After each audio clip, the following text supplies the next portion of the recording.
Woo! Oh, you said you didn't say war face. No, you didn't say war. It's a game face. Oh. Hey, everybody!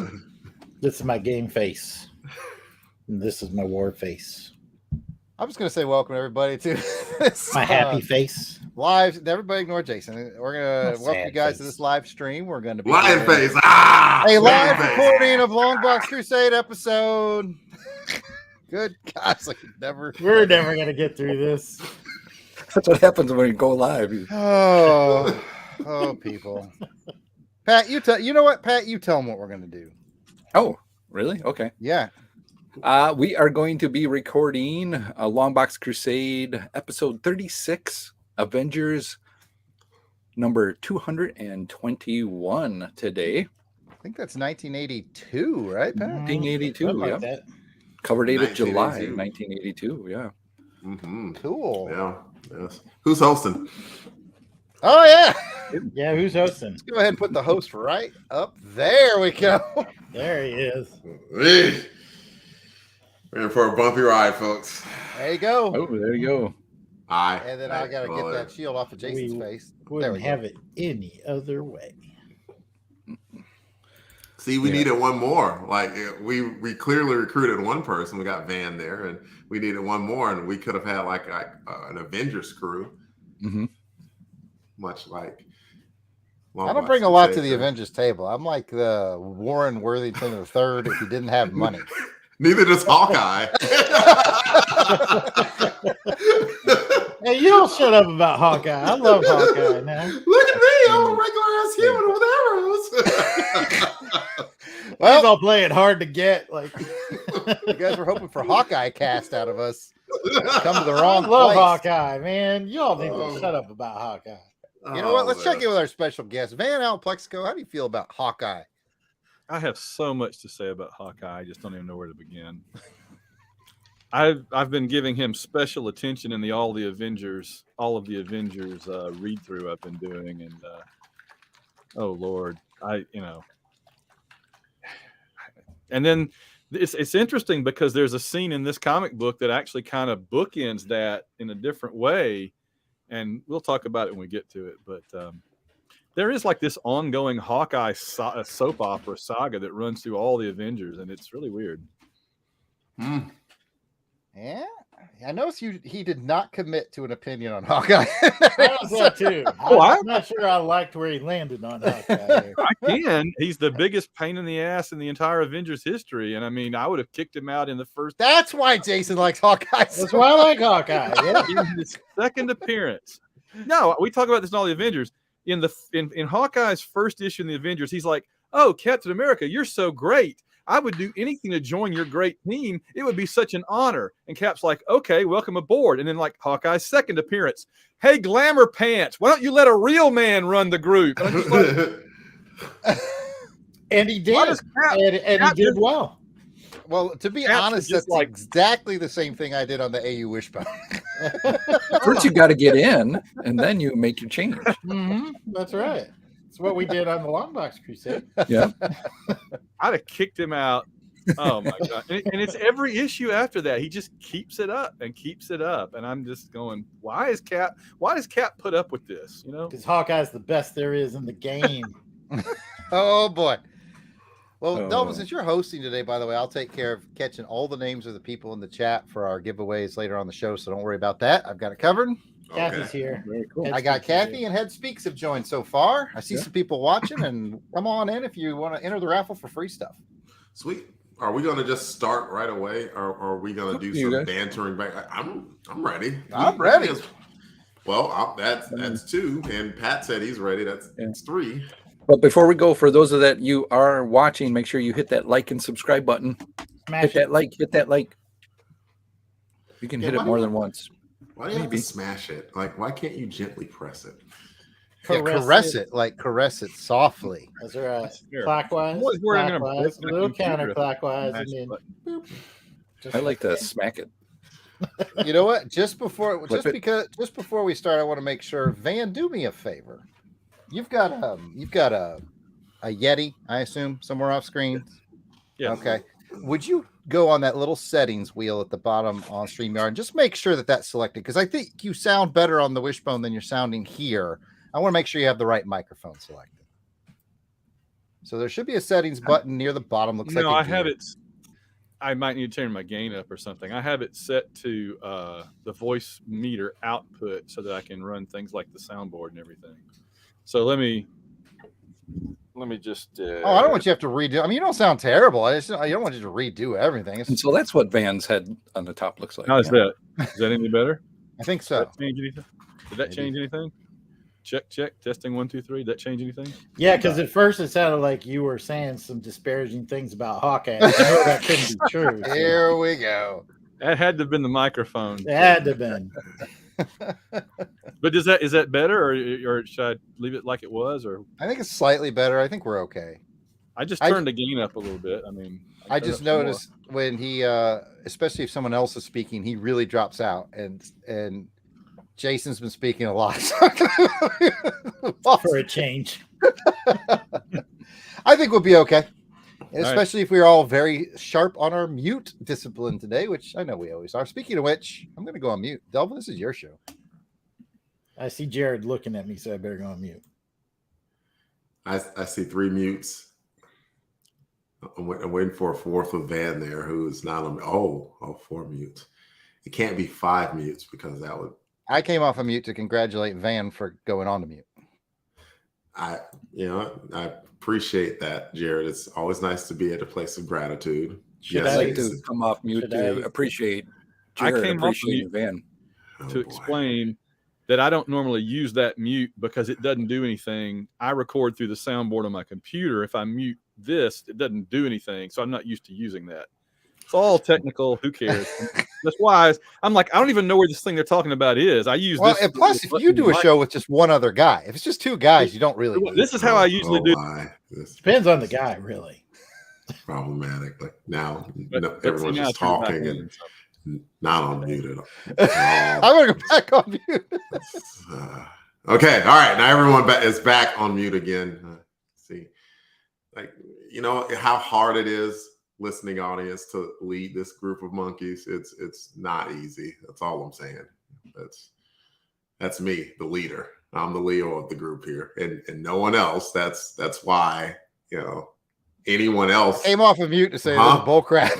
What? What is the irony is you're wearing a red shirt, Raph.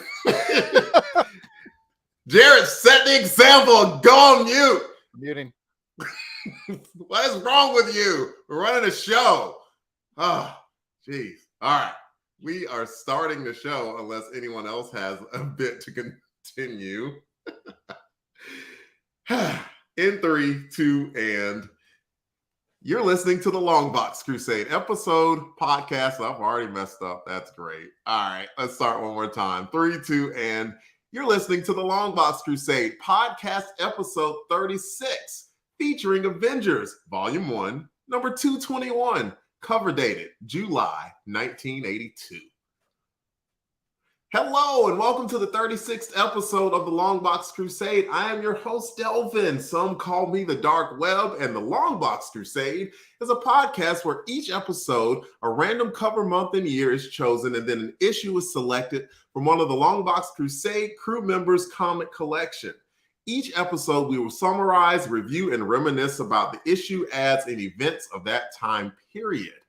Joining me for this episode we will start with the Leonardo of the group. He is Jared Albrecht, the yard sale artist. Welcome to the show, Jared. Well, hello. I'm happy to be here. I've applied to be part of this team now for, I think, 6 or 7 years. I'm hoping the paperwork goes through today, but I've been relying on Laurel for that paperwork. So, well, the wheels of the Longbox Crusade turn slowly sometimes, and that's how it works. So if you wait about another 3, 4, 8, 15 more years, we'll get back to you.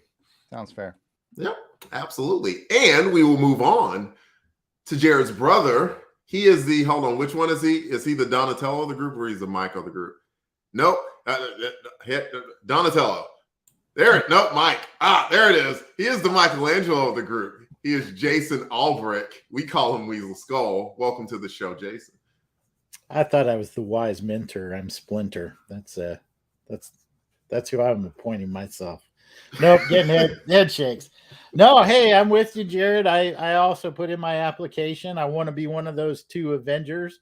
You know, they said they put out the qualifications. They're looking for somebody a little bit different. So I thought maybe to change it up, they'd look for somebody to just, you know, kind of sit on the couch and watch some movies, you know, while they go out and do some things. And, you know, I can raid the fridge every once in a while just to make sure, you know, I'll make sure none of that food goes bad.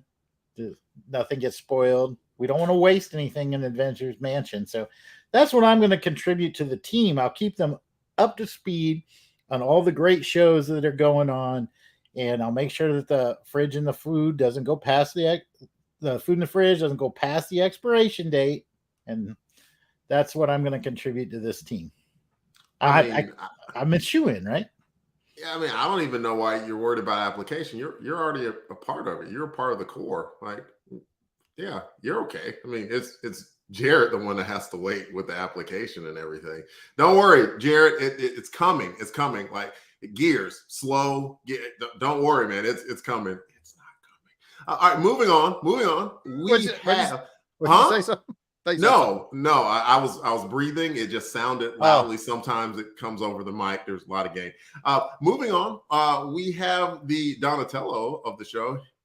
He is DJ Cristados, but his real name is Pat Sampson. Welcome to the show, Pat. Thank you, Delvin. I'm glad to be here. Thanks for having me on the show. I'm actually here to do a member drive for the LBC crew. We need to Dibs. Well, we'll see. It sounds like you're planning something else, so I don't know if you're going to jump ship or what. I hope not. We need you guys here. Jump ship? No. Jason is not jumping ship. Jared is still applying. His application is coming up. You know, we have some things to do first. You know, like you got some mixing and scratching to do with some podcasts, and you know, I got a couple shows to do, and yeah, there's lots of things going on, but we will get to Jared's application. Yes, absolutely. Yeah. I think I'll see if I can get Laurel to kind of look in that, or maybe Clinton can maybe look through the files we got down below, but we'll see. Yeah, absolutely. Definitely. Yeah. Don't worry, Jared. Help is on the way. We got you. How's that elevator music? Is it good? It's I'm really digging it. Sweet. I'm glad. Like we made it Prince just for you. You know, so you've got years of entertainment to come. Years. Many. Okay. All right. We have a guest. Folks. You can see him if you're watching us on the live stream. But if you're not watching on the live stream and listening to this in podcast form, allow me to introduce. Look, the man's everywhere. He's been on ESPN. You know, he has books. I mean, he has his own podcast, the AU Wishbone. The man's everywhere. He is Van Allen Plexico. Welcome to the show, Van.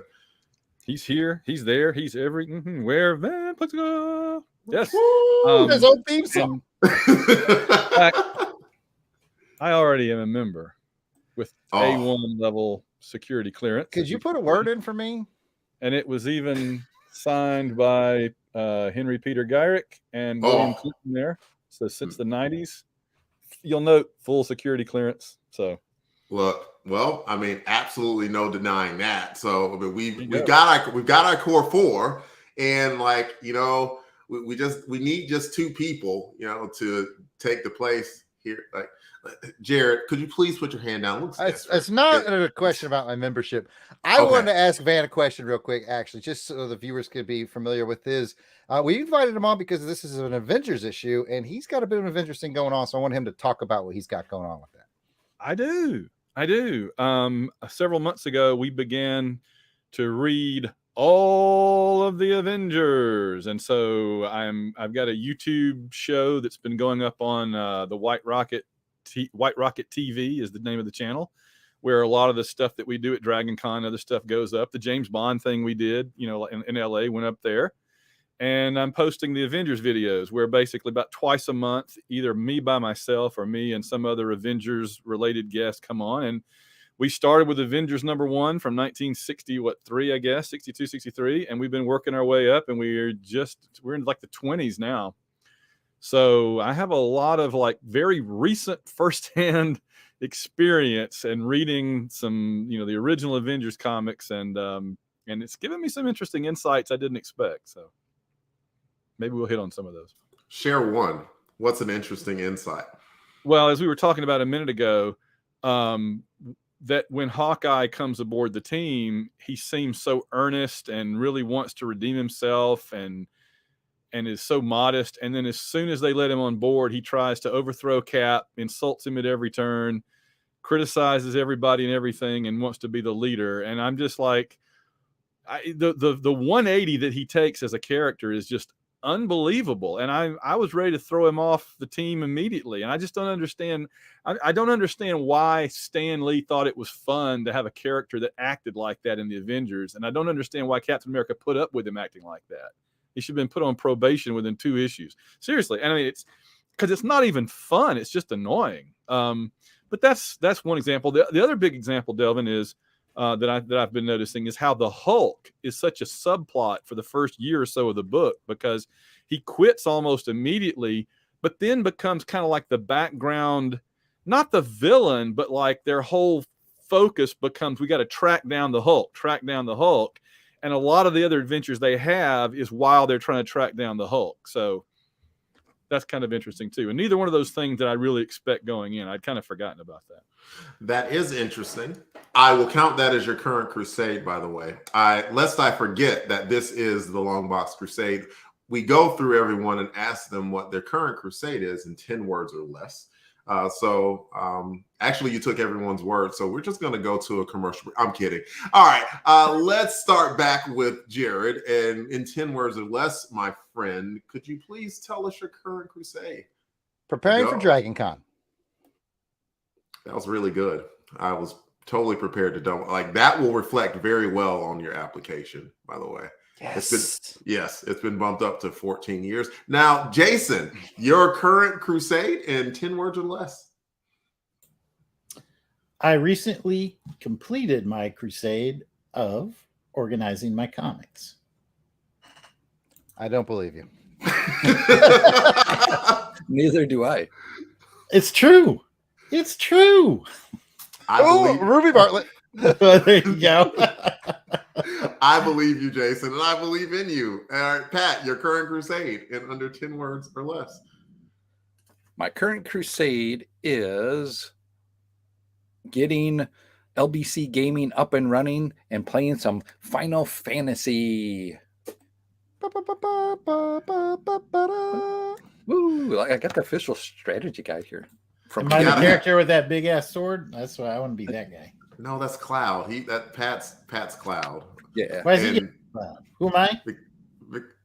We'll see yet. I don't know yet.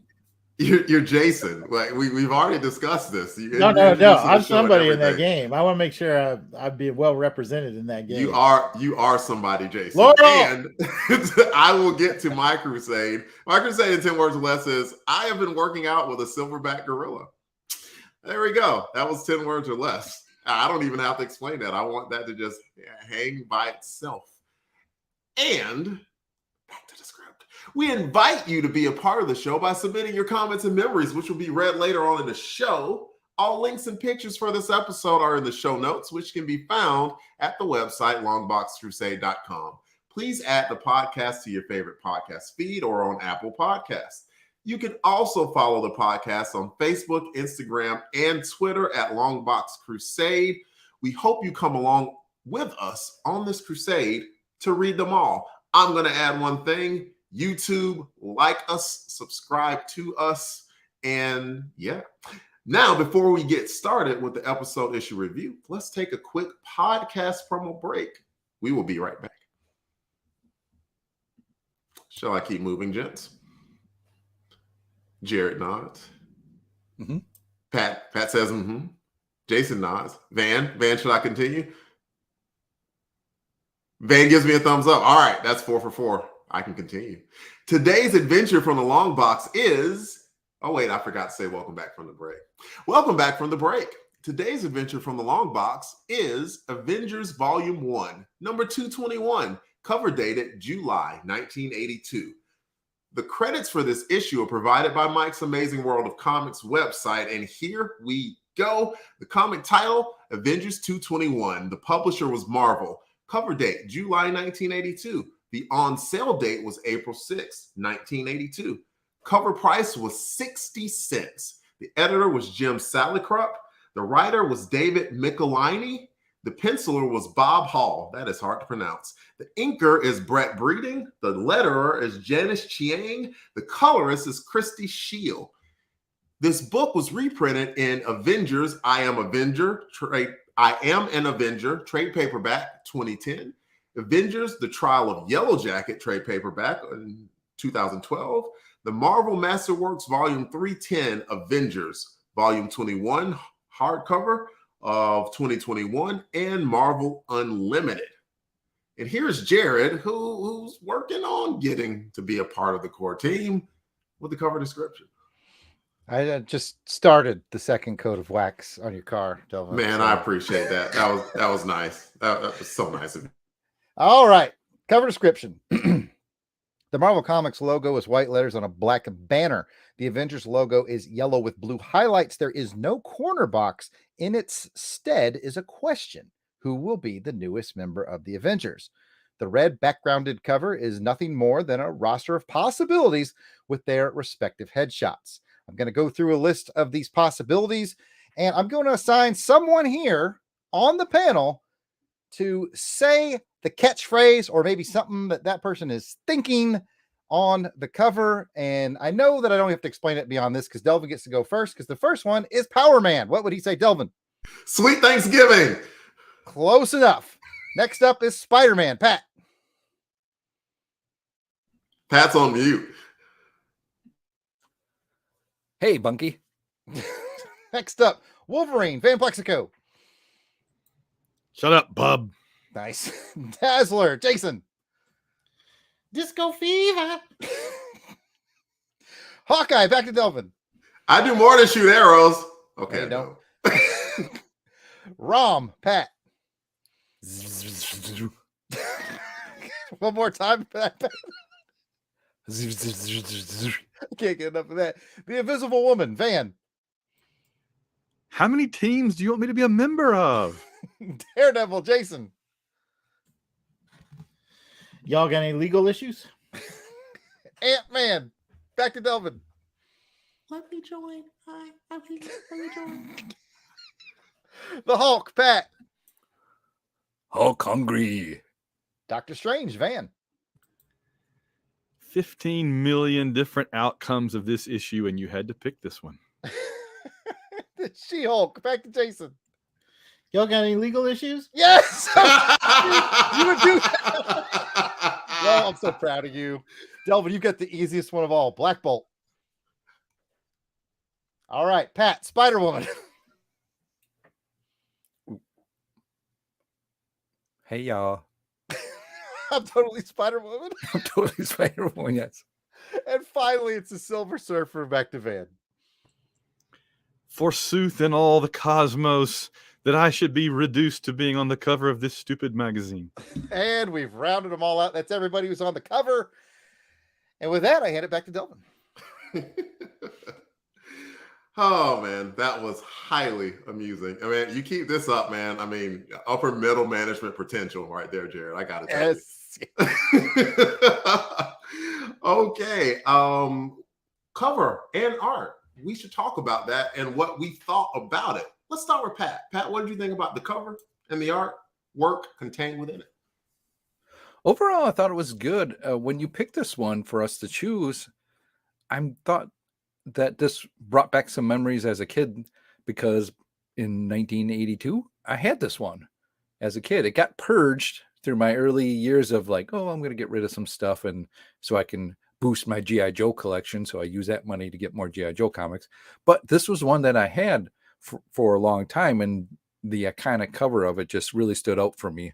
And I'm always like, well, who's that person that's missing? But it's Invisible Girl. Invisible Woman. And it always gets me every time. So I get duped by the cover. I'm like, Is that like maybe you can be there? You could be an Avenger too, and you put your picture there from your, your school picture. You put it in there. I think that would be pretty cool to have. But You'd be sharing that box with Sue Richards, but that's not the too worst bad, place not to too be. shabby, not too shabby. But overall, I like it with the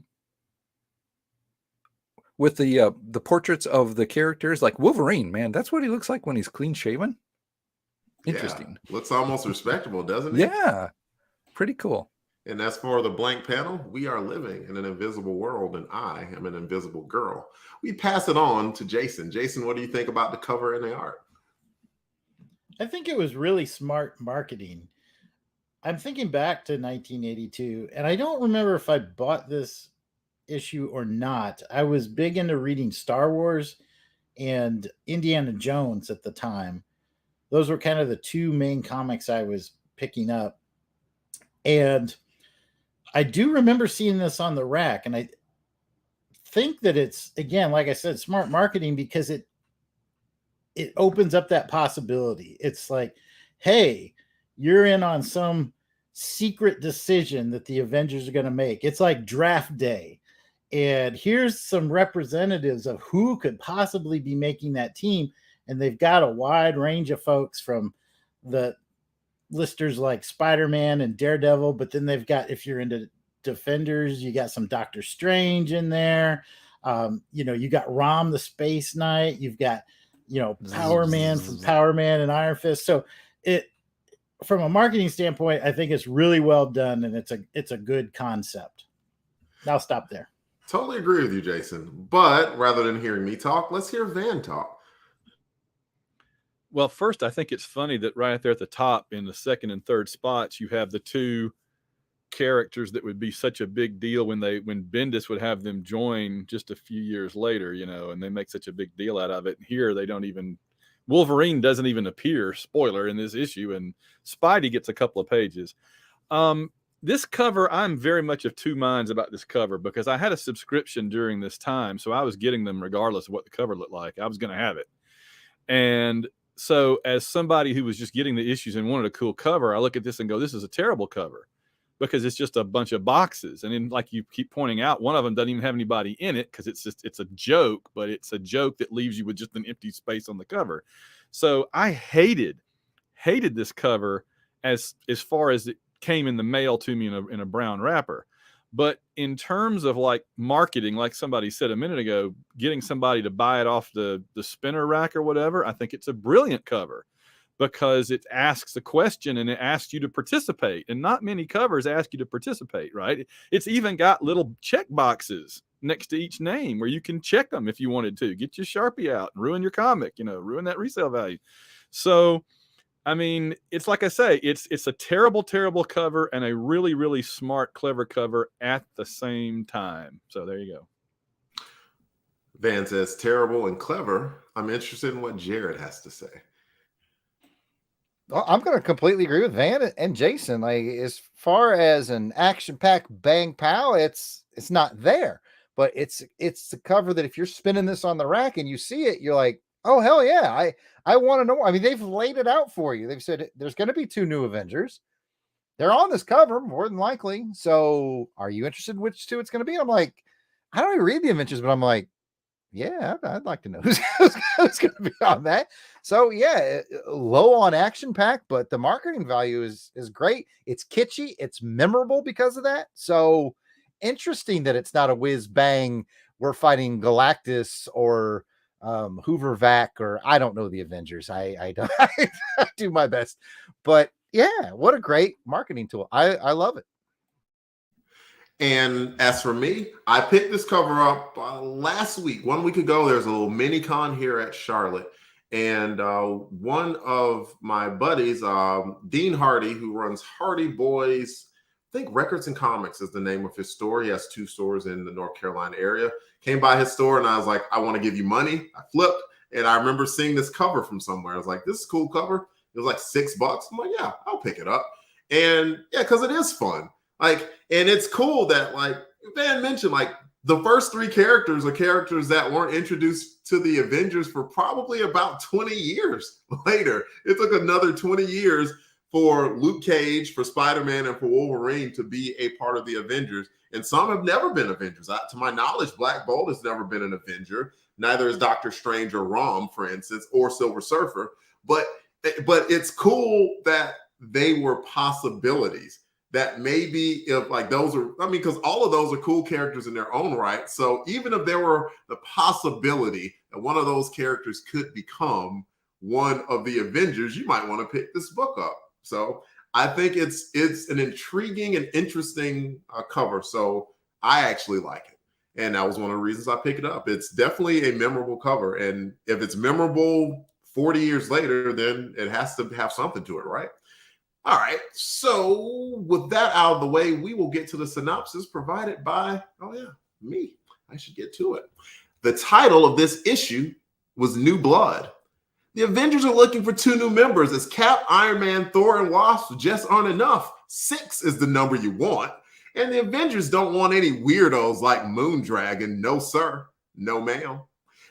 Thor wouldn't mind someone a little independent, so he tries to recruit Spidey. Spidey is like, maybe. Cap and Iron Man want someone established, so they go after Hawkeye, who says yes, but has 1 foot in the door, 1 foot at top flight security of the world. Wasp wants another. Got the reference. That's excellent. Wasp wants another woman for the team, you dirty minds. And so she asks several women superheroes to show up at her place and audition, which is bad luck for the bad guy, Meccano Marauder. That's a mort if you've ever heard of one. And in the end, the Avengers add both Hawkeye and the sensational She-Hulk, both of who have a little tension developed already. What will this new Avengers team be capable of? Stay tuned. And now for a story review, where we're just going to talk about what you think about the story. And you know what? Let's, story arc, story art. What's your favorite page of the, actually, we won't get to that yet. We'll talk about what you think about the story and what did you think about the story art. And Jared, you went last. You can go first this time. Oh my goodness. I don't read a lot of Avengers. I was picking them up kind of here. Let me be honest. Jason was probably picking up here and there when we were kids and I was reading his. The story really starts with the cover for me. Like when you said, hey, I want to do Avengers 221, I just picked it up. I was like, okay. I was kind of excited because it's an 80s comic that I hadn't read. I saw the cover, intrigued, went through the issue, kind of delivered exactly what the cover said it was going to be. It's not a filler issue. It's not a wheel spinner, but it kind of is because there's no major story arc being moved forward, but it's just one of those kind of slice of life. You feel like you're watching a key moment, because there's a roster change. And like you said, as far as like the action's very shoehorned in with the mechanical Mort monster or whatever his name was, who showed up just to take a whooping at some of the most powerful ladies, like all in one place. He picked the wrong place at the wrong time. Like each one of them could have defeated him individually, but they were all together in one spot. So it's kind of shoehorned because you got to have action in the comic, but really, it's really just a comic about selecting new members, which I really enjoy that kind of thing. You know me, we've talked about this when we talk about X-Men comics. I like things grounded, not cosmic. This is extremely grounded and extremely interesting. And I'll shut up because there's 4 more opinions to come. Well, 3 more opinions after Pat goes. Well, this one, I was kind of like Jared feeling that, is this going to be like one of those where everybody takes a break and we do a little baseball outside and just kind of, getting the team together? We just had a big deal going on, which they kind of mention in this one, that there was a big deal going on right before this. And so now they really got to boost up the team again to get things back to the way it was. I like how they thought about some of the other players that they wanted to pull in and how each of them had their kind of pros and cons about them. But really struck me as interesting was that the story, the really meat of it all was the attack that was happening with Jan and all the other female characters. I thought that was really interesting that they made this more of the gathering of the female superheroes and let's pick some females here to get on board here. I really liked that. And I thought it was interesting Unfortunately for the Mort, that the bean guy, Mechanical or whatever, it's like, well, is he, he's going up against, what was it, 6 or so women, that superpowered women. He's even so bad that they start leaving before the fight's over with. Yes. I'm like, wait a minute. I had to reread that. I'm like, okay, so like, oh, thanks for joining, Invisible Lady Girls, like Roman's like, thanks, but I already got another team, so I'm out of here. See you guys later. And the guy's still there trying to fight. Yeah, they paid him no mind at all. It was bad. Which is fun. It was bad, but it was fun. It made sense when I went back and did that. And then to see the angstiness between Hawkeye and She-Hulk, coming into play, and how that's going to turn out. But it's like, Hawkeye, do you really need to wear your costume to whatever security job you get? Just for the job you want, not the job you have. I suppose. And what job did he get? See? Yeah. But let me ask this: now that we got Van, who's very knowledgeable in Avenger history, I'm not super knowledgeable. Like, I haven't read a lot of it. I probably had this one because of the cover that it grabbed my eye at the PDQ Quickie Mart kind of a store that we had in town that I would go and get my comics from. And how often do they do this? Because they talked about the last time they did a roster change was issue 211. Is it every so often they change them out, or does it have to be like that?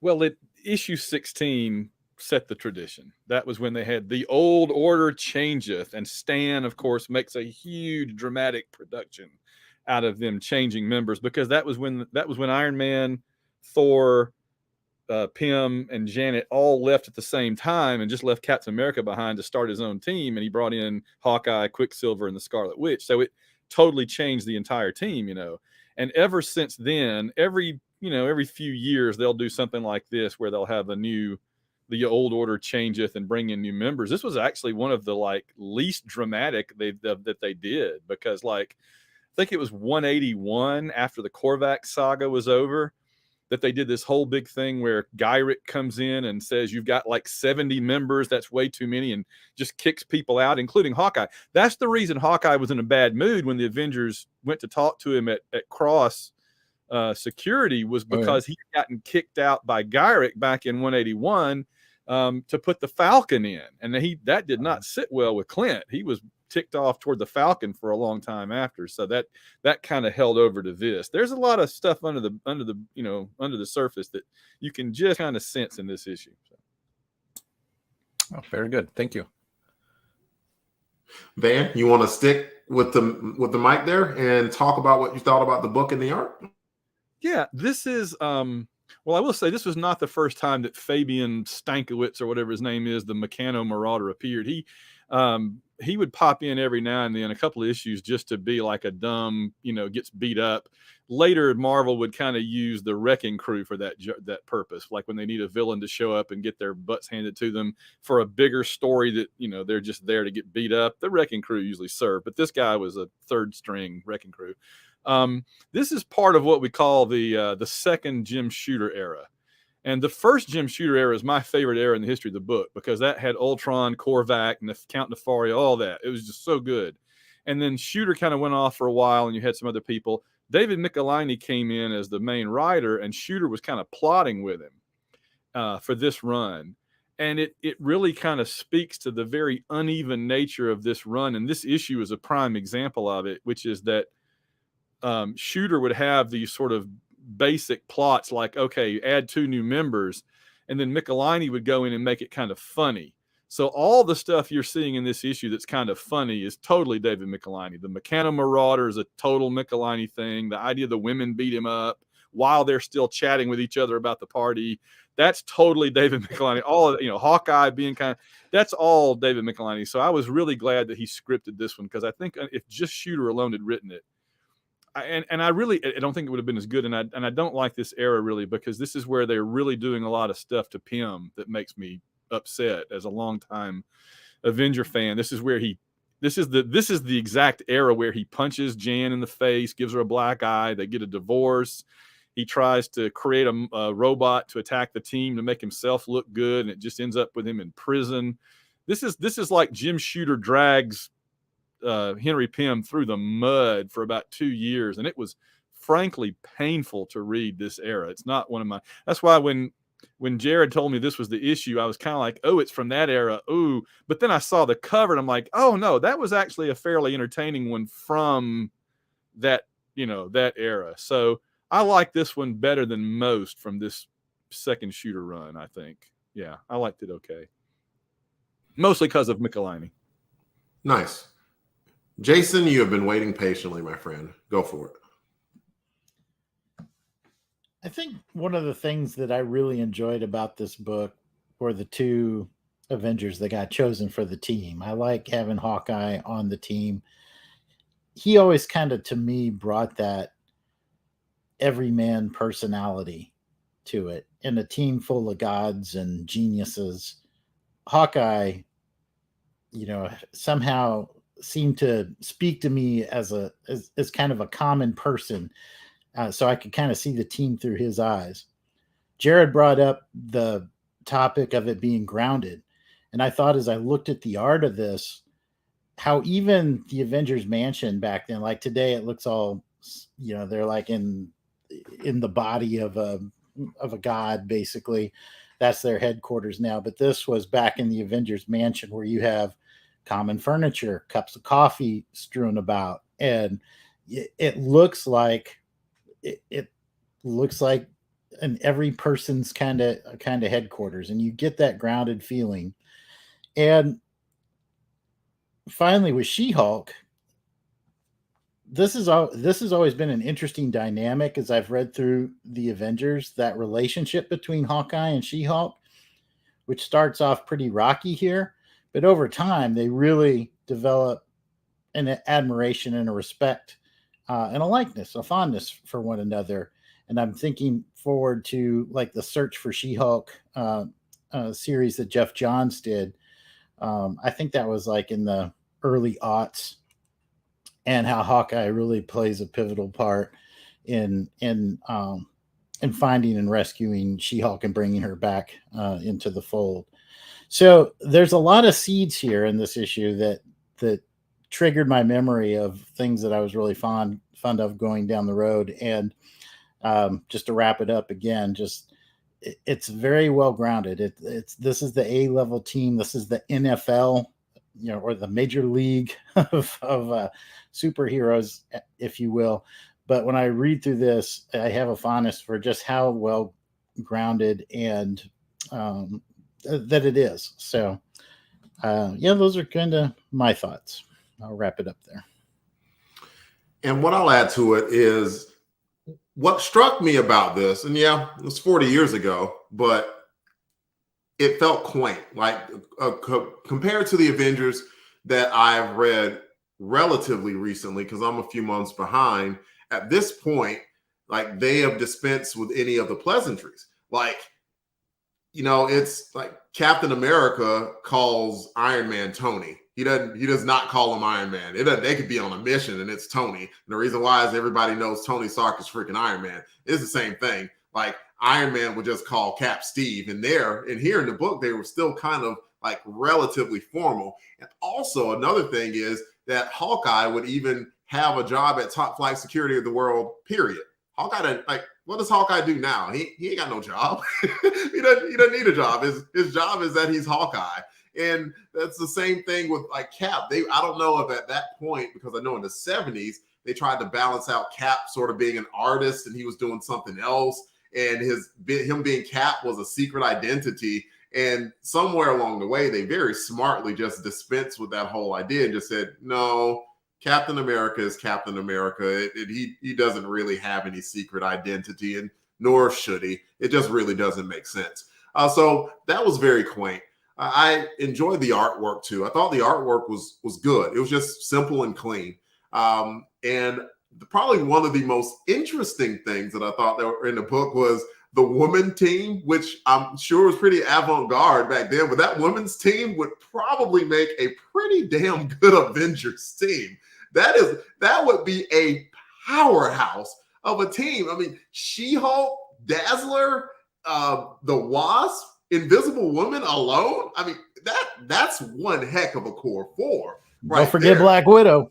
Black Widow, like y'all, that's a team. Like if that team became the Avengers now, it'd be like, okay, I'm paying attention. Throw like a Scarlet Witch into there or something. Oh my goodness, Yeah, that would be one heck of a team. And like, so it was interesting that just even the thought and the formation of that was there, and it was cool seeing some early, for me anyway, David Michelinie, because I knew him most from his run from Amazing Spider-Man.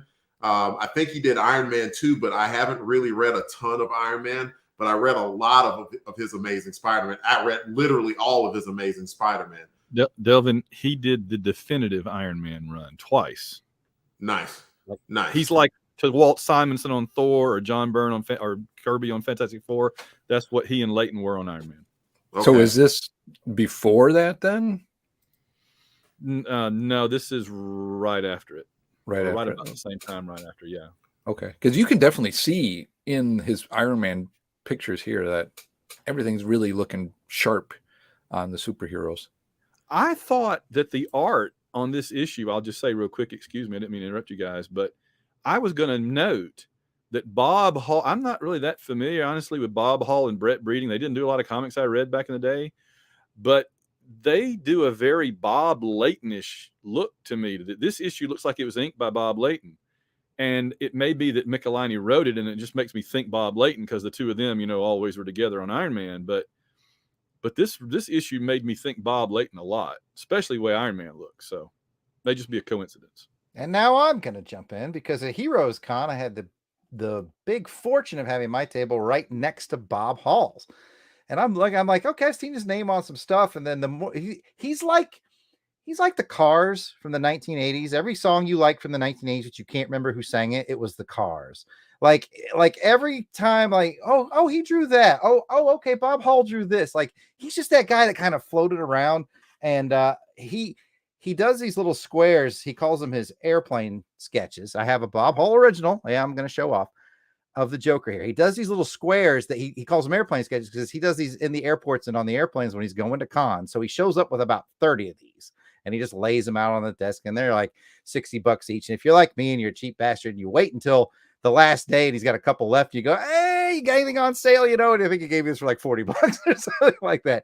But man, he's worked on G.I. Joe, Batman, clearly the Avengers, like you name it. He's touched on something. And so very prolific and a great guy too. So I just want to shout out for Bob Hall while his name was in the room. He was the guy that was kitty corner, right? Yep, just right over my back shoulder. Like I was the end of the L, and he was the beginning of the next L. Yeah, son of a gun. How is that for a coincidence? I remember the guy, and it was like I remember seeing the name. It's like I could not think of anything that he wrote, and sure enough, like we come right full circle, and we're talking about a book that he drew. That's awesome. Gentlemen, do you have any other comments about the story or the art? I like how Ronald Reagan was the one that was signing the new roster, officiating in the new roster. I thought that was cool. You're mistaken. It was Nancy. No, it said art. Well, maybe she was forging his signature. Just a little political humor. I'm joking. Does anyone else have Van has something. Yes, the Reagan thing is exactly what I was going to mention, because if you notice on the desk, there is a picture of Nancy, but it's behind the much more obvious picture of Bonzo. There is a picture of Reagan holding Bonzo. From the movie Bedtime for Bonzo. Bedtime for Bonzo. Bonzo. That's blocking the picture of Nancy. Oh man, I was like so excited to see. That's such a Michelinie. I wouldn't be surprised if David put that in the script and said draw Reagan holding Bonzo on the desk, because that's so. I love it. I didn't even notice it. I didn't even realize it was. I read this too fast. That's awesome. Yeah, this was kind of went by a quick read than what I thought it was going to be. I thought it was going to be kind of lengthy. I think having that action in the middle really helped it, but it still was an impressive read for me to go through. Nice. I am glad everyone had some enjoyment from it. And if I'm looking at the script correctly, there's a part where Jared has to. Jared, like I hope you prepared, because like this goes into like your records for your file that hasn't been processed yet, but it's coming. 13, 12, 18 years. Go for it. I will not drop the draw. Damn it. All right. Anyways, before I get started, I just want to welcome Mighty Mark Hatherley to the chat. He's one of the greatest pencilers to ever draw comics. So welcome to the chat, Mark. And just so we're keeping up with things, I've got Head Speaks, AU, Kathy, Courtney, and Mark Hatherley in the chat. Now, these are all the people entered in for the raffle. So if you're lurking and watching and you want to be entered in the raffle, say hello in the chat. We got a great chat community. Now that we've edited all that out for the actual podcast, we'll get to this part. All right, folks, it is time for us to walk up to Mr. Bob Hall at a convention, which was not a long walk for me at Heroes Con. I could literally reach out with my right hand and touch the guy. What a nice guy, too. And let's say Bob has every page of original art left for this one. If you could have just one page from this issue to put in a little frame and hang on your wall, which one would it be? And I think this is an interesting issue for it because it's a lot of packed panels. There's only like one splash page, which is the first page. So if you're a real cheater, Jason, you can take that one. But I'm interested to see what each person's favorite page of art is. And once we get everybody's, I'll throw in with mine at the end, and then we'll give control back to Delvin. And speaking of Delvin, why don't you go first? Okay, I'm glad I was flipping through it because I forgot about this part of the show. And how could I? I've done like 30 of them, but I forgot anyway. Let's go with, man, the pages aren't numbered. So I'll like show people the page who are watching, and I'll try my best to describe the page where Thor's looking for Spider-Man, and Spider-Man tracks down some baddies into a tunnel. And it has like a very good headshot at the end of Spider-Man. So those are two characters that I like. I thought he did a very good job of showing Thor in action. And then there was a very cool panel where it was probably mostly inker work, but like, got Spidey just kind of chilling like this with his hands behind his back, hanging from the web. And then it finally shows his full image upside down. I thought that was really, really cool. That was a good panel. Hey, Van, if you share that back up, I could post it. I saw it show up at the bottom of the screen. Oh, I can't hear him. You're on mute, Van. I wasn't sure that was going to work, so there you go. Let me go back to there's what Delvin was talking about. Look at Van add production value to the live stream. Yeah. There's Delvin's panel there on the right. Fancy. Thank you for that. Mm-hmm. You know what? Since we've got Van here, Van, why don't you show us your favorite page from this issue? Okay, we'll do exactly what you just said and go to the splash page. I did notice that, by the way. I've been commenting on all of the Avengers on how they would cram so many little panels and so much dialogue into those early issues. It takes a long time to read one of Stan's comics. I mean, my gosh. But this one has a lot of panels and a lot of, not as much dialogue, but a lot of panels too. But I'm not cheating to take this page. The reason I would want this page is that it's got that very Bob Layton looking Iron Man, and it's got them all in the mansion kind of hanging out with the big round table, the big three, and Jan really should be part of the big four. Honestly, that's the big four if you ask me about Avengers history. And I really dig that. I like any time that the Avengers are just in the mansion hanging out in costume, though. You know what I mean? It's like they're not like hanging out in bathrobes or t-shirts working out. They are there ready to fight, Kang or something, and yet they're hanging out having coffee, and Jarvis is bringing them sandwiches and stuff. So I really like that. I like that page a whole lot. It's very nice. Very nice. Excuse me. Pat.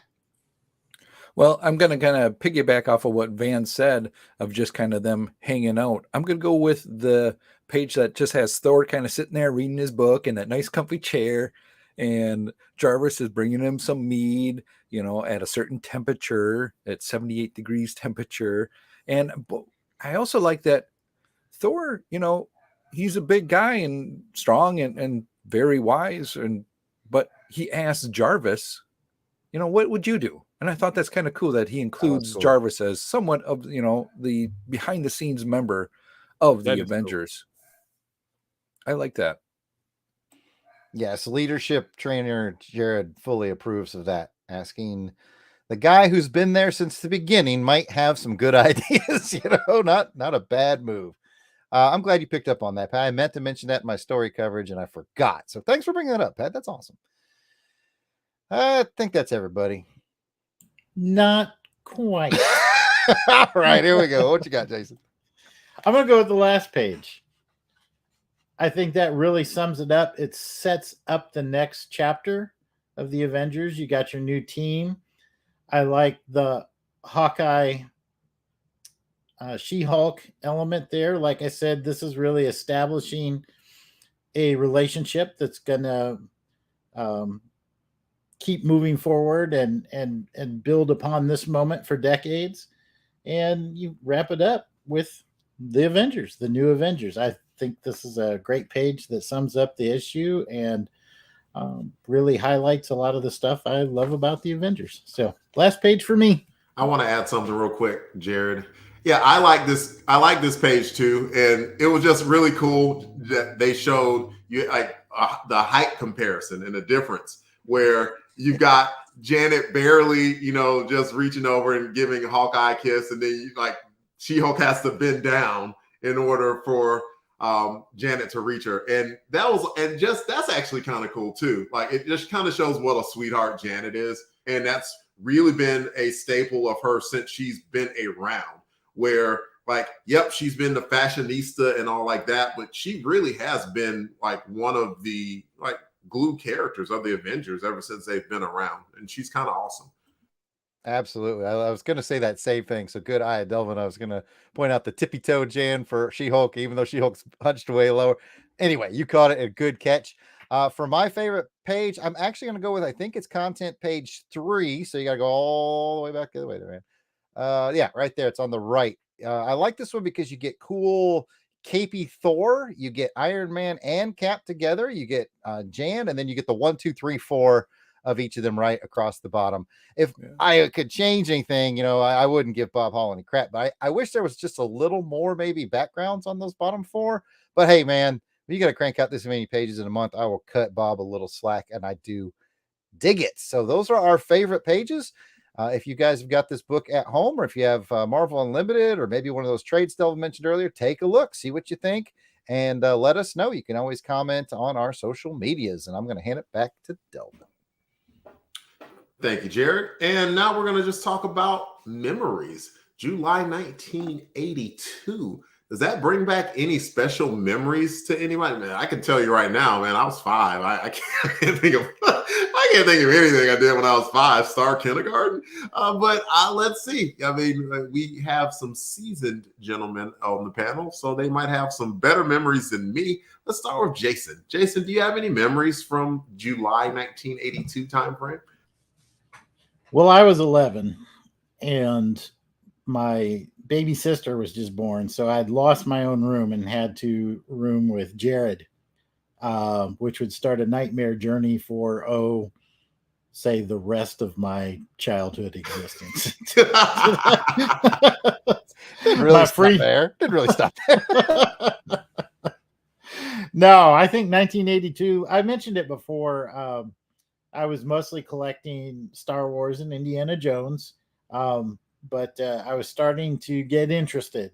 I started dabbling into some Spider-Man, and like I said, this particular issue, it really triggered that memory because I remember seeing it on the rack and being like, oh, this is interesting because it's more than just a cover that says, hey, look at all this exciting stuff that's going on in here. It made you almost feel like you could participate in it. And so this issue in particular reminded me of that time and going to the spinner racks. Awesome, Jason. Let's go to Pat. Like Jason, I'm in about that same age group. So July of 1982, we got some good stuff coming up in the music, so I'm really interested in that. But what brings me back is that I can remember it's summertime. And so what I would do as a kid, I'd be at the pool all day from the morning to the night, and they would have like different sessions, and then just hanging out at an open pool, watching people dive and, getting on the high dive. in between, I would go to the PDQ that I mentioned, and I'm probably picking this comic book up off the rack, with whatever change that I had, along with getting some, different candies that you could buy at the store. So just a lot of fun, lovable memories this brings back. Did you get the Astro Pops? No, but I do love them. I think, would get those, the sweet tart ones where it's like one color is one and then the other color is the bottom. It's the round ones. And those are fun. Nice.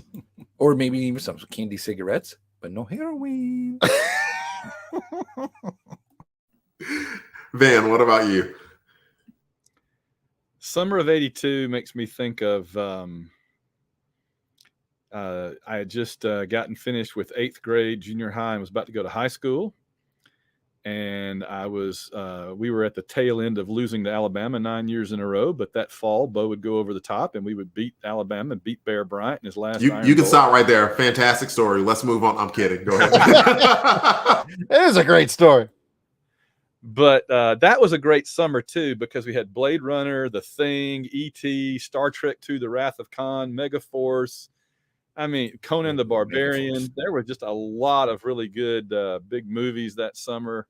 And that was a great summer in the movie theater. So I was in the movie theater or at home reading comics pretty much. And yeah, that's what this certainly makes me think of. Nice. We will now go to the second youngest person on the panel. That would be Jared.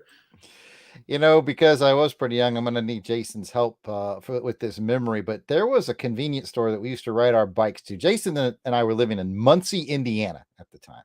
Jason, you remember the name of that convenience store?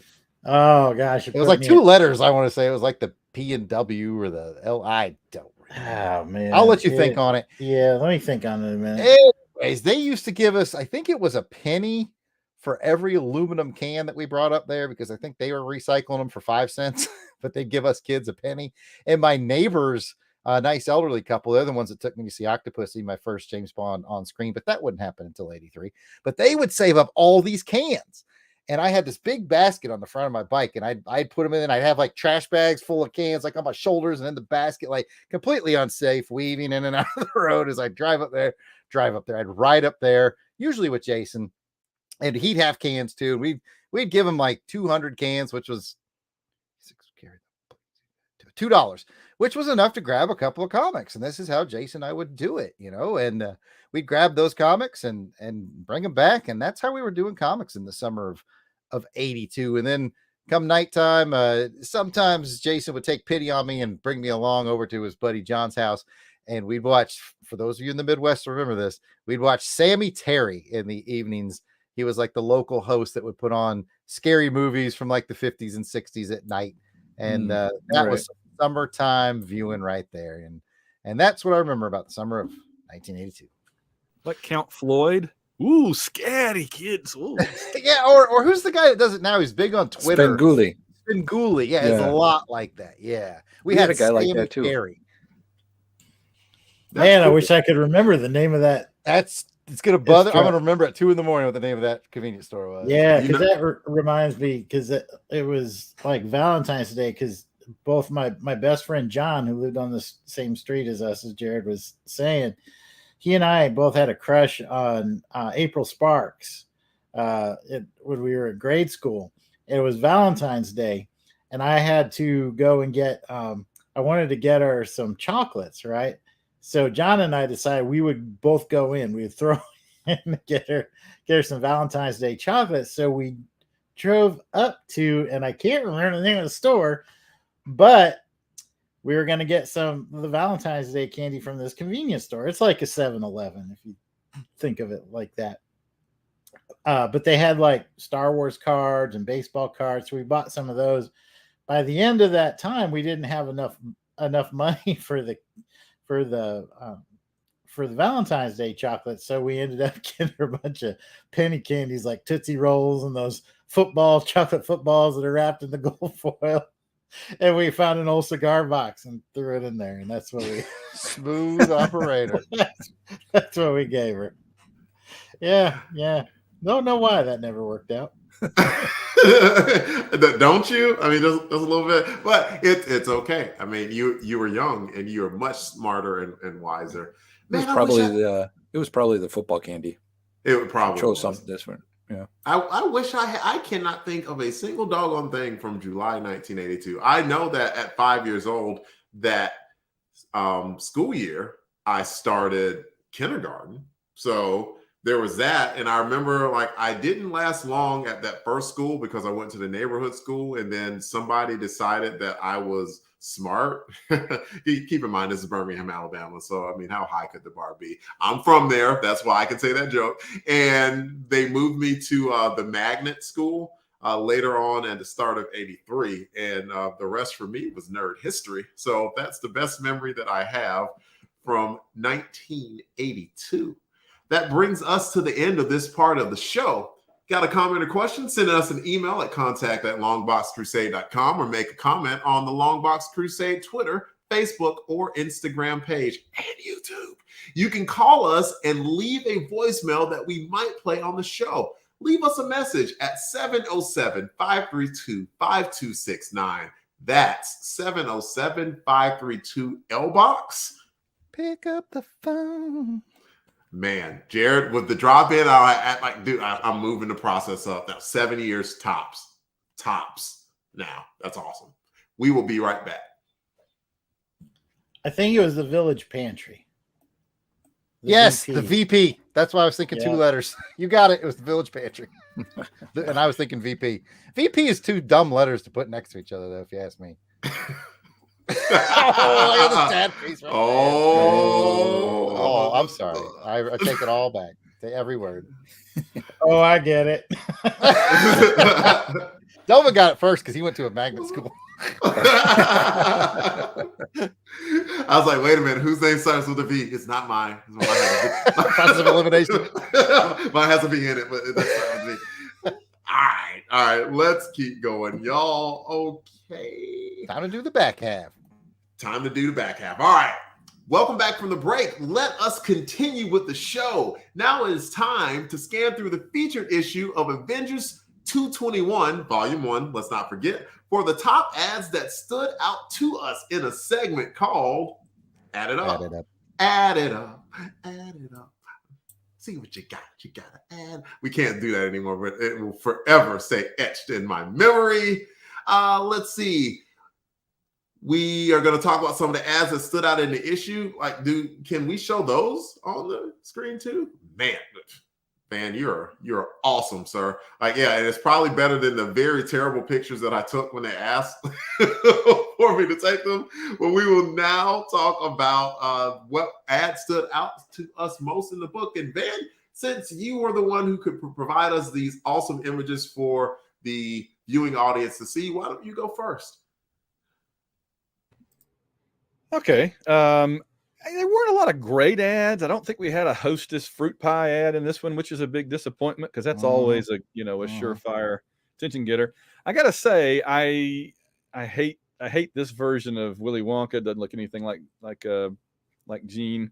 There was one that I thought was going to win, and that was, and somebody else may mention it, the Dungeons and Dragons ad. But I'm gonna go with. Oddly enough, I'm going to go with this page right here for 2 reasons. One, it's got Rom, and I have kind of this weird relationship with Rom in the sense that I subscribed to his comic for like 4 or 5 years. I kept thinking he was too much like the Silver Surfer in every way. And then when he fought Galactus and became his herald briefly, I'm like, okay, he totally is still Silver Surfer. This is dumb. Why are they doing this? But I did have the toy, and the toy was cool. Did the toy go like this? Wouldn't bend the elbows. It was kind of knees, but it was kind of stiff. But anyway, and the other half of the ad is actually for Grit. And you remember those Grit ads? I always wondered how many people out there were buying, Grit newspapers and what exactly they were reading in it.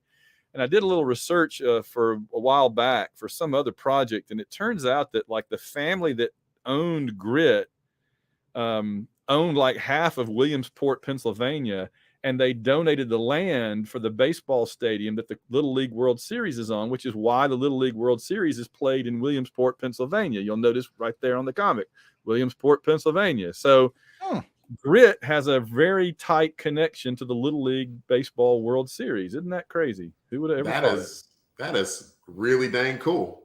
That's awesome. I don't know if anyone's going to top that. I mean, I know I'm sure not, but I don't have to worry about that. You know what? Jared is always good at speaking extemporaneously, so he's going to do a good job.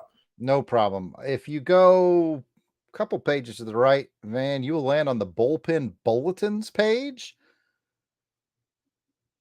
There we are. You took mine. And I know I did, Pat. I thought I might have left you Dungeons and Dragons, but I want to be just as cool as Van with the research on this. So I've selected Bullpen Bolton's page because it had G.I. Joe #1. G.I. Joe is cool and I love it. That's all I got. Oh, that was going to be mine too. It is also from Rhode Island.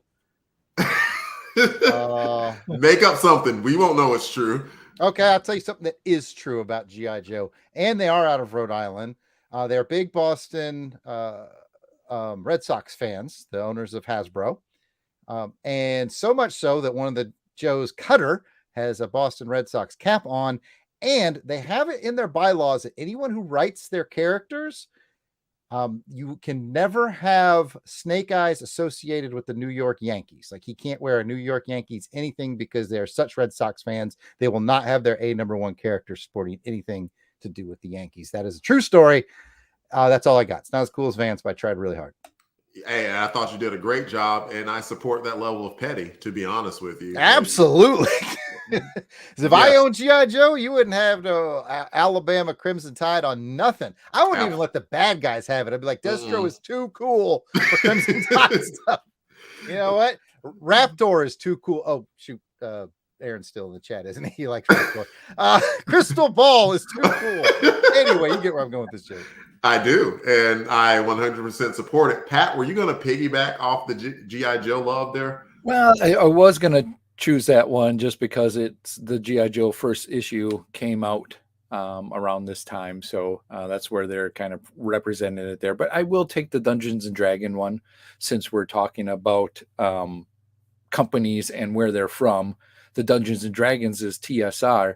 TSR is from, if you look on the address there, where to send it in to get a hobbies magazine or the different catalogs that they have, is Lake Geneva, Wisconsin, which is right in my back area here. So interesting that Dungeons and Dragons was kind of coming up through the Wisconsin area. And, you know, it's D&D. I like that. I like the role-playing aspect of it. D&D's nuts. Yep. Thank you. So it's pretty cool. I think we may have covered this one already in another episode, so I'm not going to go over it again, but just really cool to see the beginnings of D&D and how they grew to where they are right now. Wasn't the artist on these ads, didn't he end up doing bigger stuff? I can't remember I want who to say, it is. I feel like Bill Willingham was involved. I don't know if he was an artist on these or if he was writing these, or I might have made that up, but I could swear that whoever did these ended up doing bigger stuff. Yeah, they're nicely done, though. I mean, for a quick, short little gotta grab you story, these are really cool. Yeah, this is Longbox Crusade, where we might do the research for you, or we ask you to do it for us. Who did these Dungeons and Dragons ads? Yeah, I wish I knew. I remember. I know Bill Willingham's name, and if that's him, didn't Bill Willingham do the book Fables? Fables, yeah. Yes, he did. Yeah, some GSA stuff too. I read a trade paperback by that, of Fables, and it was really, really good. But we're not here to talk about Fables. We're talking about ads. Let's see. We talked to Van. We talked to. It is Jason's turn. Well, since y'all make me always go last, I guess I'll take bubblegum because I like gum. I think he wanted G.I. Joe as well.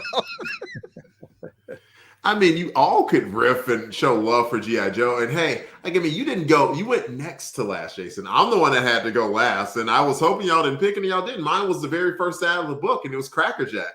And for no super reason other than that's kind of a little cool comic. And Cracker Jack is a surprisingly good candy, right? I don't know. There's something about it. I remember thinking as a kid before I had it that it was just not going to be good, but it actually is pretty dang good toffee popcorn. So I like Cracker Jack, and I thought it was cool candy, so I went with the ad. Does anyone have anything to share about Cracker Jack real quick? I always get stuck in my teeth. It was, I think it was Pat's nickname in college. Mm. Mm-hmm. Mm. Yep. Yes. I'm surprised Van said it mute. Like Van knows things. I was surprised Van didn't say anything cool about Cracker Jack. I had Cracker Jack one time, just not a popcorn fan. It's well known that I don't like popcorn or coffee. So, but I will say that the Bubble Yum ad is interesting in that not only can you win a trip to Six Flags, I'm not sure which Six Flags, but also you could win an Atari video game, which is the second prize. Honestly, back then I went to Six Flags all the time. I'd like the Atari, but I already had. Heck yeah, the 2600 was like crazy popular now. 2600 is a way better prize than Six Flags, and I'm also curious. Did people actually read the newspaper and knit on the roller coasters at Six Flags? That seems a little less probable than anything else that happens in this comic book, to be honest with you. I bought that shirt. Which shirt? The Bubble Yum shirt. Oh, purple like that. That'd be cool to have. A Bubble Yum shirt now would be retro and very freaking cool. Absolutely, I agree. I'm gonna order one. And then I don't know if people would read a newspaper, but I was reminded when I went to Six Flags for the first time with Jared and my buddy Rob, and I can't remember which roller coaster. Do you remember which roller coaster, Jared? It was the Ninja. It was the Ninja at Georgia. The Ninja. I'm not a roller coaster guy at all. I'm not. And I went on it with them, and as most people know, on roller coasters, there's usually a spot where they'll take a picture of people and you can buy the picture of how you looked on a roller coaster. And Jared and Rob knew where it was. And so they went on the roller coaster and they knew right where it was. And they're sitting there, like this. And I'm like,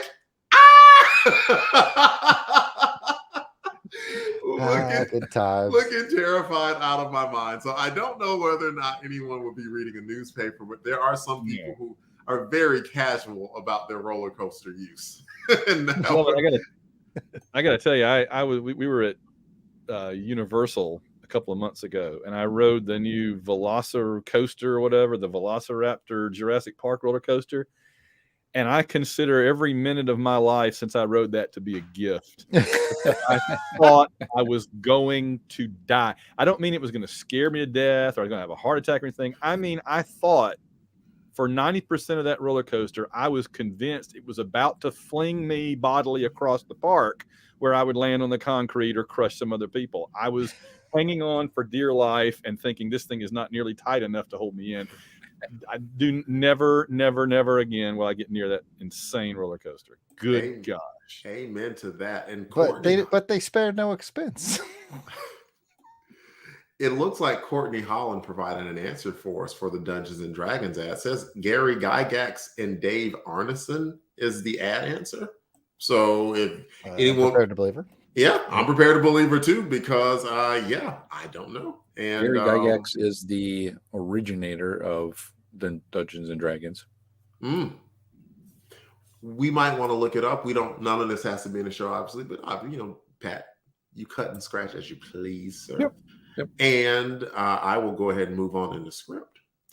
Do you have a comment on this? Let us know. Email us at contact@longboxcrusade.com or comment on the Longbox Crusade Facebook, Twitter, Instagram, or YouTube pages. You can call us and leave a voicemail that we just might play on the show. Leave us a message at 707-532-5269. That's 707-532-LBOX. Pick up the phone. Now, let's continue on with this next segment called Way Back in Time. July 1982. And if you want to take me off of the main screen real quick, Jared, so I can get a sense of the clockwise order that we should go in, sweet. We can go Van, Pat, Jason, and Jared, and myself. Van, do you have the script up by any chance? I had not seen this page when I got to the end of the when I got to that short page segment 2. I thought that was the end, so I didn't see there was more pages. So what do we do here? Just read it or what? Mm-hmm. Do you want to just everybody pick one and everybody picks one event. Yeah, everyone pick one event. We don't have to read them all, but we can just pick one. So we can skip you and come back to you, or I mean, you got it, Ben? You got it? Yeah, sure. Okay, cool. All right, I will start I'll bring it in. Okay. Yep. And here in Way Back in Time, we talk about major news, and we're going to start with Van.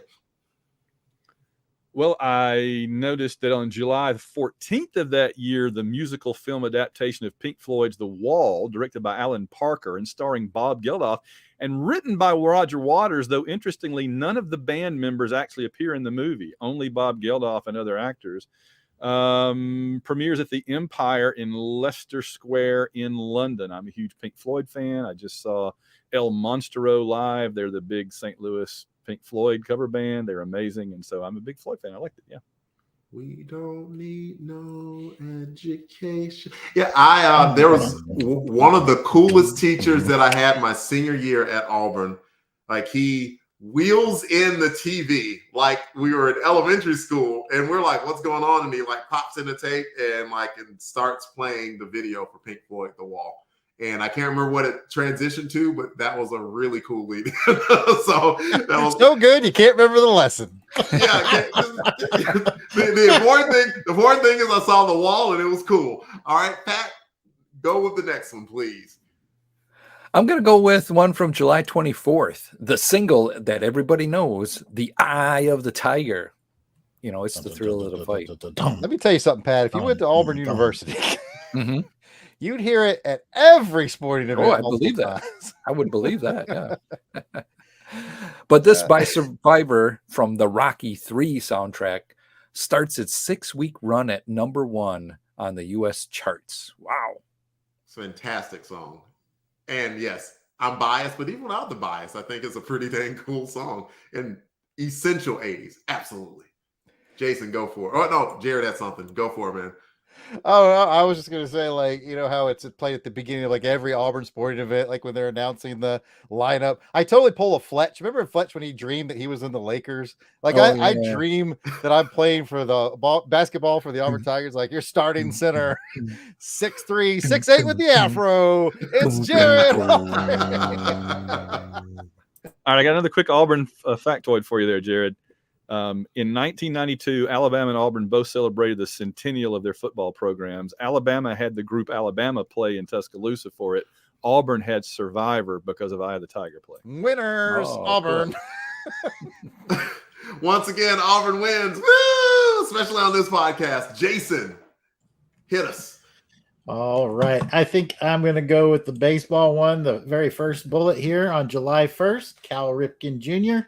makes the first of his record 2,216 consecutive MLB starts at shortstop for the Baltimore Orioles. And I think that's a record that may never be broken. Probably. That is flipping insane. That's so many games. Jared. Speaking of flipping insane, let's go to July 9th of 1982. Michael Fagan breaks into Buckingham Palace and enters the Queen's bedroom. All that went down in London. I must say, either he is one James Bondish MFer or security was really off that day. But what a weird thing, man. What a creepy thing. It's what they get for having Hawkeye as the head of their security. Top flight security of the world, Craig. It's like, wait, let me stop you. Oh, I'm out of arrows. Carry on. Carry on. The funny thing is I actually like Hawkeye, and I read the Matt Fraction series. It was excellent. I actually like Hawkeye as a character, but it's too funny not to rip off of. Cannot help it. All right. On July 4th, former Black Sabbath lead singer Ozzy Osbourne, 33 at the time, weds music manager and concert promoter Sharon Arden. Sharon, who was 29 at the time in Maui, Hawaii. And chances are he doesn't remember it because he was probably on a lot of drugs. I think they're still married to this day. I think so. Yeah, I think so. Well, that's pretty unusual in Hollywood and pop culture. That's pretty impressive. That's true. That's very true. All right. We will move on to the top 3 movies for July 1982. Van, start us out with number 3. The number 3 movie in July of 1982 was Young Doctors in Love, which grossed just over $30 million. Avengers. I've never heard of it. Sad for a year where you Me had so many neither. big movies, and yeah, that is an odd month. Yeah, little known fact, it was a way precursor to Grey's Anatomy. That is not true. Pat, what's number 2?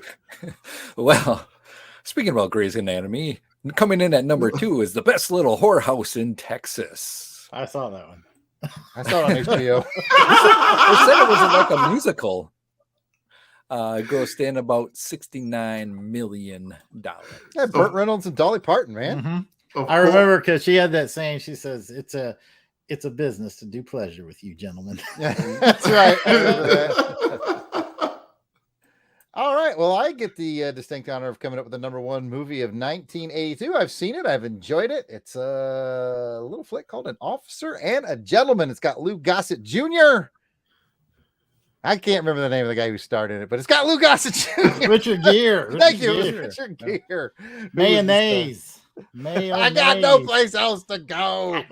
Well, I tell you what, he had somewhere to go because he made about $129 million for the movie studio. So I'm sure he got paid for that.